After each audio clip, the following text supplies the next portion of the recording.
할렐루야. 9월 16일 구령회 수요 구령회를 영상으로 함께 예배 드리도록 하겠습니다. 찬송가 370장 주 안에 있는 나에게 함께 찬양하면서 하나님 앞에 예배 드리도록 하겠습니다. 함께 찬양하겠습니다.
기도하겠습니다.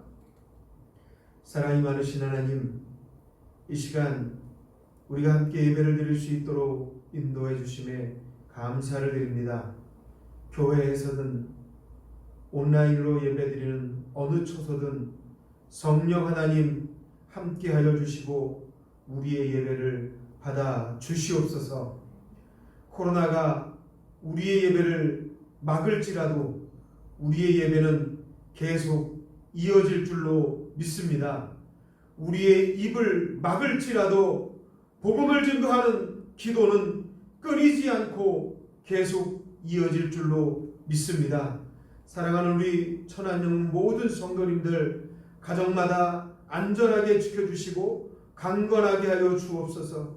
기도하는 제목마다 응답하여 주시옵시고 우리 천안영문의 모든 부서들이 아버지 이 시기를 잘 또한 지혜롭게 극복하고 이겨낼 수 있도록 주님 도와주시고 아버지 우리가 마음껏 예배하며 하나님께 영광 돌릴 수 있는 날을 아버지 기대하게 하시고 준비할 수 있는 기회로 삼아 주시옵소서. 하나님 그동안 우리가 더욱더 주님께로 한 걸음 더 나아가 기도의 골방을 만들며 주님과 교제하는 축복의 시간을 더 많이 가질 수 있도록 인도해 주시옵소서. 특별히 기도와 얻기는 우리 천안영문의 다음 세대들에게 하나님 믿음을 더하여 주옵소서. 저들에게 비전을 주시고 꿈을 주시고 하나님이 주신 꿈을 이룰 수 있는 우리의 다음 세대들이 될 수 있도록 도와주시옵소서.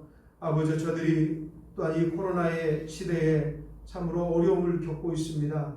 믿음으로 살 수 없으며 함께 모여 예배드리지 못하고 아버지여 너무나 힘든 시기입니다. 아버지 이겨내게 하시고 이 시기를 극복하고 나아가 하나님 앞에 더욱더 나아갈 수 있는 천안영문의 다음 세대 되게 하여 주옵소서.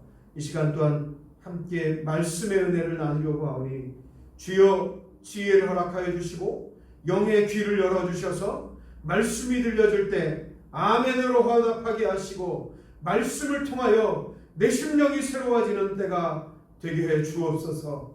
예수님의 이름으로 기도하옵나이다. 아멘. 네, 성경 말씀은 구약 성경 느헤미야서를 보려고 합니다. 이제 수요일 기도회 때에 이제 느헤미야서를 한 장씩 보면서 강해로 말씀의 은혜를 나누도록 하겠습니다. 오늘은 그 첫 시간으로 느헤미야 1장 1절부터 11절까지를 우리가 함께 읽도록 하겠습니다. 이 시간에 우리에게 주시는 하나님의 말씀입니다. 여러분이 가진 성경을 찾으셔서 우리가 함께 읽어보도록 하겠습니다. 함께 읽습니다. 하가랴의 아들 느헤미야의 말이라. 아닥사스다 왕 제20년 기슬루월에 내가 수산궁에 있는데 내 형제들 가운데 하나인 하나니가 두어 사람과 함께 유다에서 내게 이를 얻기로 내가 그 사로잡힘을 면하고 남아있는 유다와 예루살렘 사람들의 형편을 물은즉 그들이 내게 이르되 사로잡힘을 면하고 남아있는 자들이 그 지방 거기에서 큰 환난을 당하고 능욕을 받으며 예루살렘 성은 허물어지고 성문들은 불탔다 하는지라. 내가 이 말을 듣고 앉아서 울고 수일 동안 슬퍼하며 하늘의 하나님 앞에 금식하며 기도하여 이르되 하늘의 하나님 여호와 크고 두려우신 하나님이여 주를 사랑하고 주의 계명을 지키는 자에게 언약을 지키시며 긍휼을 베푸시는 주여 간구하나이다. 이제 종이 주의 종들인 이스라엘 자손을 위하여 주야로 기도하오며 우리 이스라엘 자손이 주께 범죄한 죄들을 자복하오니 주는 귀를 기울이시며 눈을 여시사 종의 기도를 들으시옵소서. 나와 내 아버지의 집이 범죄하여 주를 향하여 크게 악을 행하여 주께서 주의 종 모세에게 명령하신 계명과 율례와 규례를 지키지 아니하였나이다. 옛적에 주께서 주의 종 모세에게 명령하여 이르시되 만일 너희가 범죄하면 내가 너희를 여러 나라 가운데에 흩을 것이요 만일 내게로 돌아와 내 계명을 지켜 행하면 너희 쫓긴 자가 하늘 끝에 있을지라도 내가 거기서부터 그들을 모아 내 이름을 두려고 택한 곳에 돌아오게 하리라 하신 말씀을 이제 청하건대 기억하옵소서. 이들은 주께서 일찍이 큰 권능과 강한 손으로 구속하신 주의 종들이요 주의 백성이니이다. 주여 구하오니 귀를 기울이사 종의 기도와 주의 이름을 경외하기를 기뻐하는 종들의 기도를 들으시고 오늘 종이 형통하여 이 사람 앞에서 은혜를 입게 하옵소서 하였나니 그때 내가 왕의 술관원이 되었느니라. 아멘. 네, 오늘부터 느헤미야서를 보면서 강해하면서 같이 은혜를 나누도록 하겠습니다. 사실 이 느헤미야는 에스라와 원래 한 권의 책이었습니다. 근데 후대의 학자들에 의해서 저자별로 분류하다 보니까 둘로 구분되어졌습니다. 느헤미야라는 이름의 뜻은 하나님은 위로자시다, 이런 의미가 있습니다. 느헤미야를 통해서 하나님이 위로를 선포하시는 겁니다. 바라기는 이 느헤미야가 가진 이름의 뜻처럼 여러분에게 하나님의 위로의 선물이 임할 줄로 믿습니다. 여러분의 가정과 일터에 하나님의 위로가 임하기를, 우리 교회와 각 부서에 위로가 임하기를 주님의 이름으로 축원합니다. 그런데 우리 믿음의 사람들은요, 우리만 위로를 받는 것이 아니라 그 위로를 흘려보내야 되는 사명이 저와 여러분에게 있는 겁니다. 그래서 이 지금 코로나와 함께하는 이 시대에 바로 하나님의 위로, 여러분이 받으신 그 위로를 사람들에게 흘려보낼 수 있기를 주님의 이름으로 축원합니다. 코로나 시대에 따뜻한 말 한마디, 또 전화 한 통, 또 문자라도 그것이 하나님의 위로를 흘려보내는 방법이 되어서 여러분들이 먼저 기뻐질 것이고 그 위로를 받는 사람들이 또 행복해지게 될 줄로 믿습니다. 이 느헤미야서를 좀 보면서 좀 구약의 역사를 좀 아주 간단하게 제가 좀 소개를 하려고 합니다. 이스라엘 백성들이 가나안에 정착한 이후에 왕을 세웁니다. 첫 번째 왕이 사울 왕이었습니다. 두 번째가 다윗 왕이었고요. 그 다음이 여러분이 잘 아시는 솔로몬 왕입니다. 그리고 4대가 르호보암인데 이 르호보암 때 북이스라엘과 남유다 둘로 나뉘어지게 됩니다. 남유다는 유다와 베냐민 지파로 이루어졌고요. 그 나머지 10지파가 북이스라엘이 된 겁니다. 오랜 시간을 지나면서 계속해서 왕들이 세워졌어요. 왕의 역사들을 우리가 쭉 돌아보니까 우상을 숭배하고 하나님 앞에 범죄하고 또 하나님의 선지자를 세워 그들에게 경고와 또 권면 그리고 다시 돌아오라는 메시지를 주셨고 그들이 다시 돌아왔다가 다시 우상 숭배하고 그게 계속해서 이어집니다. 그러다가 하나님께서 더 이상 두고 보실 수 없어서 북이스라엘은 아수르에 의해서 멸망합니다. 그리고 남유다는 바벨론에 의해서 멸망합니다. 그래서 바벨론에 의해 멸망당할 때 북이스라엘과 아수르는 이 남유다는 전체적으로 다 다른 나라의 식민지가 되어져 버렸습니다. 그때부터 70년의 포로기를 겪게 되는 거죠. 자, 그런데 이 바벨론이 바사와 메대에 의해서 또 망하게 됩니다. 바벨론의 정책은 뭐냐면 식민지였던 나라들을 이 민족을 섞어버립니다. 말도 섞고요, 문화도 섞어버리고 그들의 종교도 다 근절시키고 그렇게 강화 정책을 썼는데 아주 강력하게 그들을 옥죄했습니다. 근데 이 바사와 메대의 첫 번째 왕이었던 이 고레스 왕은요, 유화 정책을 씁니다. 그래서 여러 나라로 흩어졌던 사람들을 다시 본국으로 돌려보내요.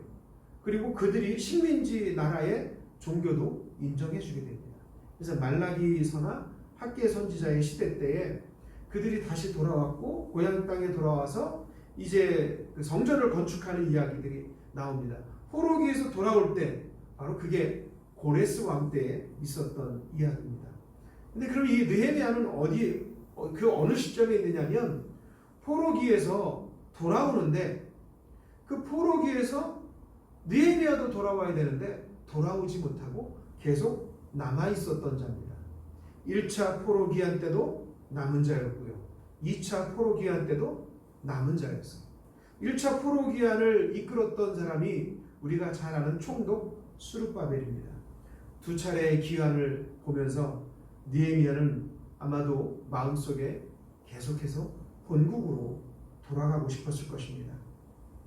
근데 여전히 본국으로 돌아가는 것의 명단은 없었던 거죠. 근데 오늘 본문에 보면요, 이 느헤미야가 술 맡은 관원이었어요. 술 맡은 관원.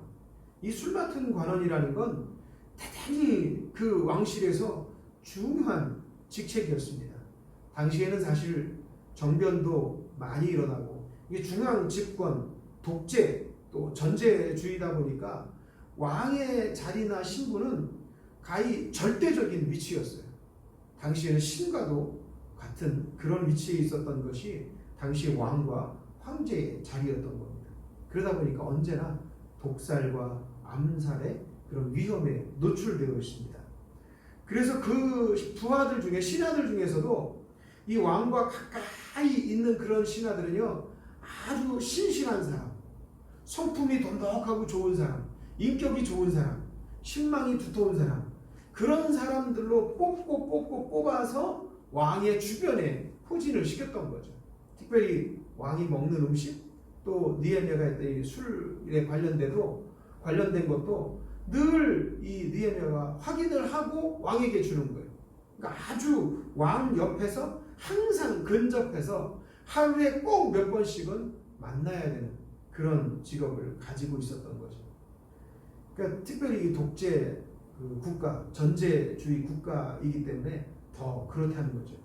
그런 그 독재주의 국가나 전제 체제에 있는 국가들은요, 진짜 실력 있는 사람, 실권자가 누구냐면 왕을 제외해놓고 나머지 실권자, 어떤 사람이 높으냐라고 따질 때 직위에 따라서 높고 낮음이 아니라 왕과 얼마나 밀접한 거리에 있느냐가, 권력이 있느냐 없느냐 이거로 나뉠 수 있다는 거죠. 그만큼 느헤미야는 왕의 신임을 받던 그런 사람이었다는 거죠. 그리고 권력의 중심에 서 있었던 사람이라고 볼 수 있다는 겁니다. 그런데 느헤미야의 마음속에는 늘 다시 본국으로, 이스라엘 땅으로, 예루살렘으로 가고 싶었습니다. 고향에 대한 그리움, 향수가 있었습니다. 근데 고향을 그냥 막연하게 가고 싶은 것이 아니라 이 이스라엘이 다시 한번 회복되기를 원하는 그 마음이 간절했던 겁니다. 믿음이 회복되고 신앙이 회복되기를 원했던 것입니다. 사실은 이 느헤미야는 포로기 이후에 태어난 백성이다 보니까 모국어가 좀 서투릅니다. 그리고 지금 현재 살고 있는 그 땅에 대해 뿌리를 내리고 살았기 때문에 좀 서툽니다. 그러나 그의 마음속에는 언제나 예루살렘, 이스라엘, 그 마음이 항상 있었다는 거죠. 가기가 참 어렵지만 그래도 언젠가는 꼭 가보고 싶은 자기 모국이었던 거죠. 우리나라 해방 이후에 징용으로 끌려가거나 군대로 끌려갔던 분들을 보면 다 돌아올 것 같은데 돌아오기가 여의치 않아서 그곳에 남아 사는 분들이 있어요. 이 돌아오는 게 쉬운 일은 아닙니다. 그리고 먼 곳에 가 있는 사람들의 마음속에는 늘 고국에 대한 마음, 본국에 대한 향수병이 있습니다. 제가 사관학생 때 미국으로 가서 공부를 하게 되었습니다. 처음에는 미국에 갔으니까 참 좋더라고요. 근데 시간이 좀 지나면 지날수록 한국에 대한 그리움이 생겼습니다. 향수병이었죠. 근데 뭐 심하게 앓거나 그러진 않았고요. 왜냐하면 저희들은 이제 돌아올 날이 정해져 있었기 때문입니다. 그런데 느헤미야는 지금 가고 싶은데도 올 수 없는 그런 상황이라는 거죠. 느헤미야 마음속에는 늘 그랬을 겁니다. 1차 포로 귀환 명단이 2차 포로 귀환 명단이 쭉 내려올 때 자기 이름이 빠져 있습니다. 왜 나는 그때마다 빠질까? 왜 나는 남겨질까? 왜 나는 남아서 고국으로 돌아가는 사람들을 배웅해야만 할까? 나는 거기에 함께 껴서 같이 가고 싶은데 아마 서글픈 마음이 인생을 돌아보면서 안타까워했을 겁니다. 느헤미야뿐만 아니라 우리 인생에도 이런 일들이 있을 수 있다는 거죠. 남들은 번듯한 집에서 사는데 나는 왜 이렇게 어렵지?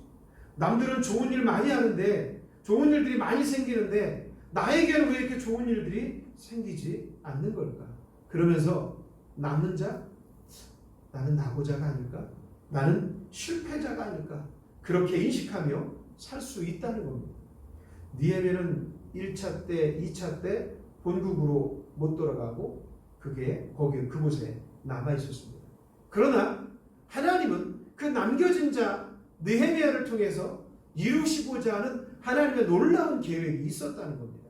그래서 1, 2차에 남아 있었던 것이 바로 하나님의 섭리라고밖에 우리는 설명할 수가 없습니다. 여러분들도 때론 내 계획대로 안 되고 고난이 겹쳐오고 슬픔이 밀려오더라도 그 속에서 남겨진 그 속에 있는 하나님의 뜻을 바라볼 수 있기를 바랍니다. 하나님은 반드시 저와 여러분을 하나님의 때에 반드시 사용하실 줄로 믿습니다. 슬픔을 안고 있는 느헤미야, 고향을 그리워하는 느헤미야. 하나님의 뜻을 알 수는 없지만 이 사람을 통해서 누구도 할 수 없었던 성벽 재건의 역사를 하나님은 일으키셨던 겁니다. 세우셨던 겁니다. 그래서 성벽 재건이요 52일 만에 느헤미야를 통해서 이루어지게 됩니다. 그동안은 느헤미야가 그 일을 할지 몰랐던 거죠. 많은 사람들이 그 성벽 재건된 걸 바라보면서 이건 분명 하나님이 하셨다라고 영광 돌리는 결과를 가져오게 됐던 겁니다. 모두 주변 사람들이 탐복할 정도였다는 거죠. 많은 어려움과 방해가 사실은 있었습니다. 그러나 느헤미야를 통해서 하나님이 준비시키셨던 것이고 그 일을 이루게 하셨던 겁니다. 그런데 이 느헤미야의 마음속에는요, 성벽을 재건하는 것도 중요하지만 더 중요한 신앙을 회복하는 것, 민족의식을 세우는 것, 사실 이것이 더 어려운 일이었습니다. 성벽을 재건하는 것도 힘들었지만 믿음을, 민족의식을 세우는 것이 더 어려운 일이었습니다. 그래서 이 느헤미야서는요, 다시 세우고 다시 일으키고 그런 일을 할 때 굉장히 중요한 교과서라고도 볼 수 있는 성경입니다. 제가 천안용문에 처음 오면서 많은 분들의 이야기를 들었습니다. 천안용문이 이제 준비됐습니다. 하나님께서 일하심을 우리가 함께 동역하기 위해서 지금까지 기도로 준비하셨다는 얘기를 들었습니다. 다시 세우시는 느헤미야의 역사가 우리 천안용문에도 일어나기를 주님의 이름으로 축원합니다. 그리고 코로나로 인하여서 해이해져 있는 우리의 신앙을 다시 한번 부여잡고 일으켜 세우는 기회가 되기를 주님의 이름으로 축원합니다. 집을 지을 때요, 아주 아무것도 없는 대지에다가 집을 짓는 것과 어떤 집이 있는데 그 중에 집을 일부 수리하고 그래서 다시 새 집처럼 만드는 리모델링하는 것, 어떤 게 쉬울까요? 이렇게 물어보면 건축을 해본 사람들은 새 땅에 처음부터 기초부터 다시 짓는 게 오히려 쉽다고 말합니다. 왜냐하면 기존에 있던 것을 다시 살려야 되고 그것을 건드리지 않으면서 또 공사를 하려고 하면 쉬운 일이 아니거든요. 그리고 한번 무너졌던 것을 다시 세우는 것은 모든 것을 보강을 해놓고 지어야 되기 때문에 어려운 거예요. 이미 무너져본 경험이 있는 사람이라면, 이미 무너져봤던 경험이 있는 교회라고 한다면 더 힘들 겁니다. 그러나 지금까지 우리의 신앙을 붙드신 하나님께서 우리 천안영문 모든 성도님들의 신앙과 믿음을 지금까지 붙들어 주신 줄로 믿습니다. 다시 일으킵시다. 다시 회복합시다. 하나님이 일하시면 됩니다. 우리가 거기에 동참하면 됩니다. 우리가 순종하면 하나님이 일하실 줄로 믿습니다. 누구도 손대지 못했던 성벽 재건의 역사를 위해 느헤미야를 한쪽에 감추어 두셨던 것입니다. 그 임무를 위해서 역사 위로 그 느헤미야를 탁 하고 드러내셨던 겁니다. 이런 분들이 있죠. 나는 준비가 다 됐는데 하나님은 왜 나를 사용하지 않으실까? 왜 나를 모든 역사의 전면에 세우지 않으실까? 이런 생각을 가질 수도 있다는 겁니다. 그러나 하나님의 때를 우리는 기다려야 합니다. 언제인지 모르지만 그때가 오기를 기다리면서 꿋꿋이 참고 준비하며 기도하면 하나님이 하나님의 때에 반드시 일으켜 세우시고 하나님의 손에 붙들린 바 되어서 영혼을 구원하는 일에 쓰임 바 될 줄로 믿습니다. 그때를 위해서 느헤미야를 잠시 숨겨둔 거예요. 그때를 위해서 한국 구세군을 숨겨두셨고 그때를 위해서 천한 영문을 숨겨두시는 줄로 믿습니다. 그때가 되면 하나님은 구세군을 사용하실 것이고 그때가 되면 천한 구세군 교회를 사용해 주실 줄로 믿습니다. 근데 하나님이 숨겨두실 때는 힘들다는 거예요. 하나님이 숨겨두실 때는요, 사람들이 알아주지도 않아요. 길바닥에 돌멩이 취급도 못 받는 그런 소외됨을 경험할 수밖에 없다는 거죠. 그러나 하나님은 계획이 있으십니다. 하나님의 시간표가 이때다! 그 시간이 맞아 떨어지는 그 순간 하나님께서는 역사의 전면에 그들을 세우시는 줄로 믿습니다. 느헤미야가 누군지 몰랐지요. 역사의 전면에 드러나기 전까지는. 그러나 하나님의 순간에 하나님의 시간표에 딱 맞았을 때에 이 느헤미야가 딱 하나님의 손에 붙들림 받아서 쓰임받기 시작한 겁니다. 그렇다면 느헤미야는 남은 자로 또 실패자로 계속 살았던 것이 아니라는 겁니다. 그 순간 잠시 숨겨둔 순간이 남은 자였던 것 같고 실패자, 낙오자처럼 느껴지지만 그 시기를 잘 지냈더니 하나님이 쓰신다는 겁니다. 하나님마저 나를 숨겨놓은 것처럼 존재 가치가 없다고 느끼고 계신 분이 있으십니까? 하나님이 여러분을 숨기시고 다음을 위해 준비하고 계신 시간이라는 것을 기억하시기 바랍니다. 하나님은 여러분을 잊은 것이 아닙니다. 다음을 위해 준비시키시는 것입니다. 하나님의 나라를 위해, 교회를 위해, 나라와 민족과 열방을 위해 준비하시고 우리를 반드시 사용해 주실 줄로 믿습니다.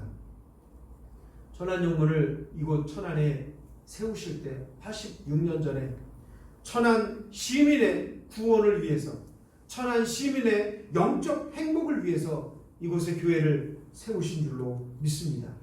그리고 원성동에 또 교회를 옮겨 더 크게 준비시키시는 줄로 믿습니다.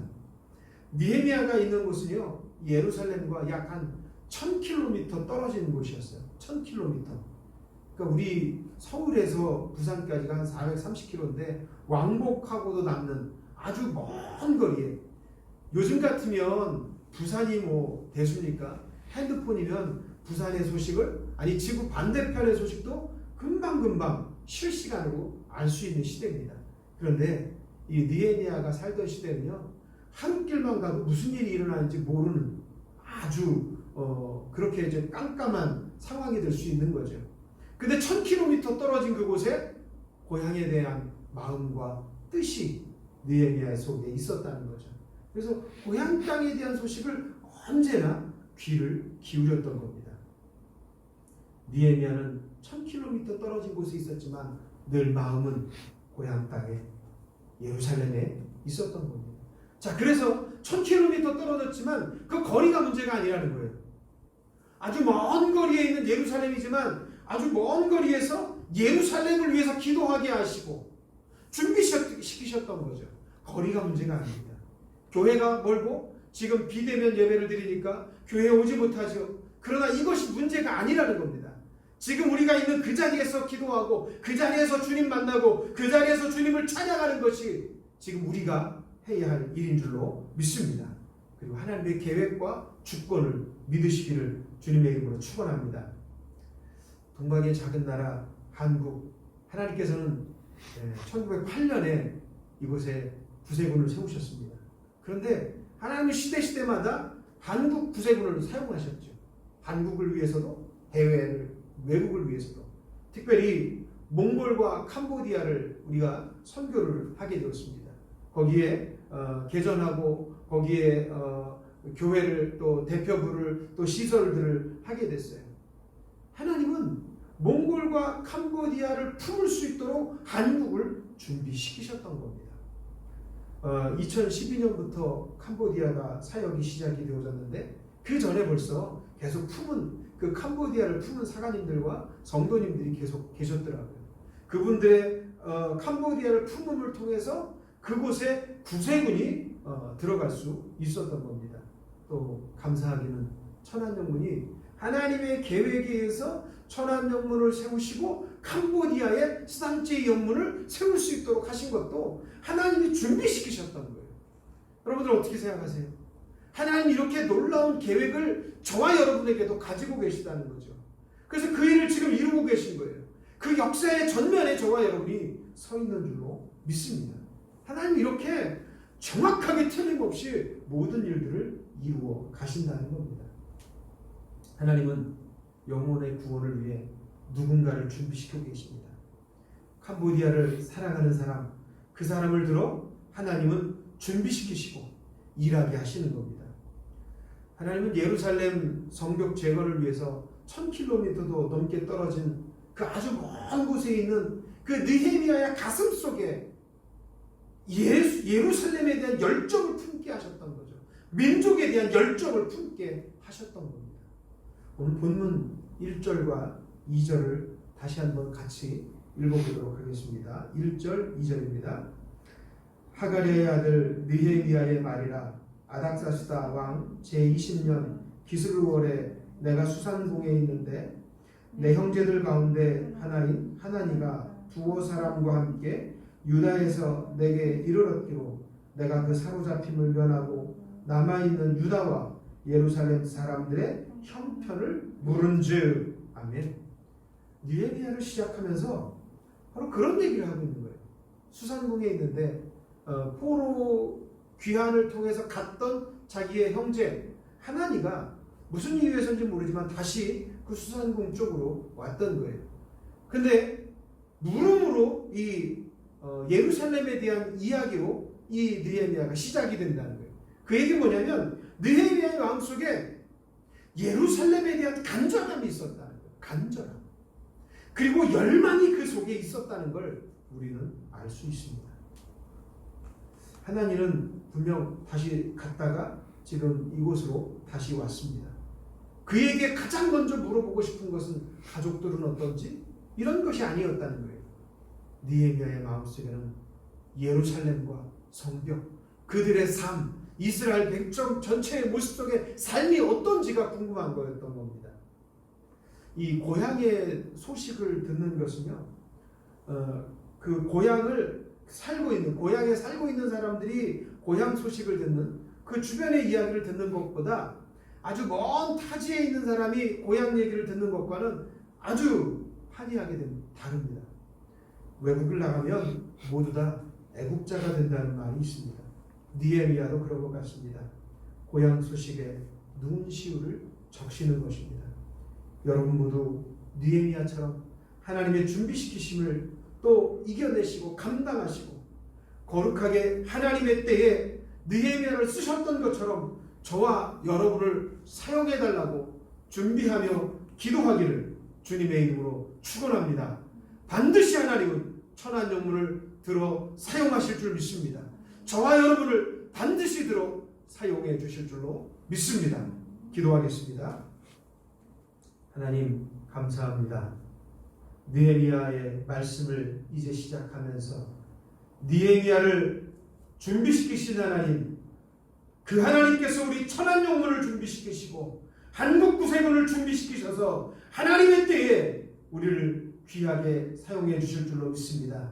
그때를 기대하며 준비하게 하시고 아버지여 기도하는 자리에서 떠나지 아니하고 우리의 믿음을 더욱더 굳건히 세워나갈 수 있도록 도와주시옵소서. 예수님의 이름으로 기도하옵나이다. 아멘. 우리 함께 찬송가 320장 함께 찬양하겠습니다.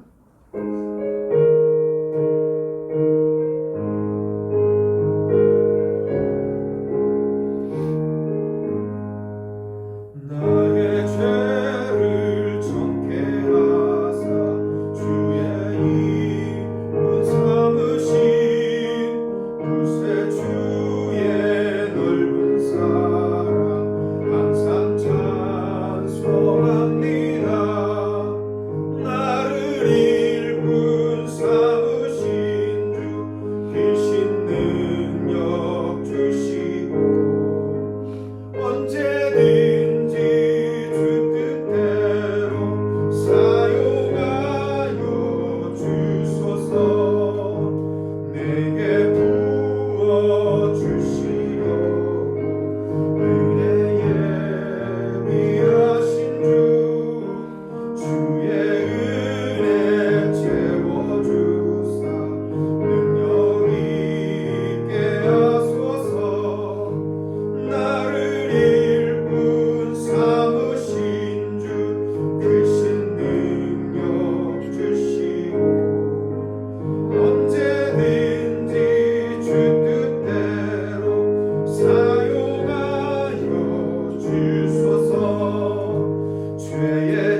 주님 가르쳐준 기도로 수요 기도를 마치겠습니다. 하늘에 계신 우리 아버지여, 이름이 거룩히 여김을 받으시오며 나라가 임하시오며 뜻이 하늘에서 이루어진 것 같이 땅에서도 이루어집니다. 오늘 우리에게 일용할 양식을 주시옵고 우리가 우리에게 죄 지은 자를 사하여 준 것 같이 우리 죄를 사하여 주시옵고 우리를 시험에 들게 하지 마시옵고 다만 악에서 구하시옵소서. 나라와 권세와 영광이 아버지께 영원히 있사옵나이다. 아멘.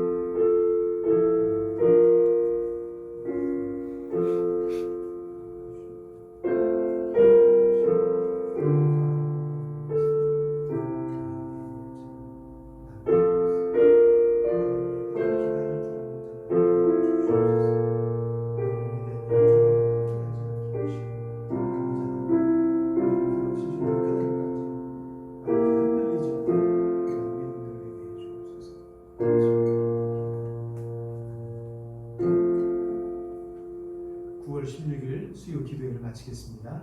감사합니다.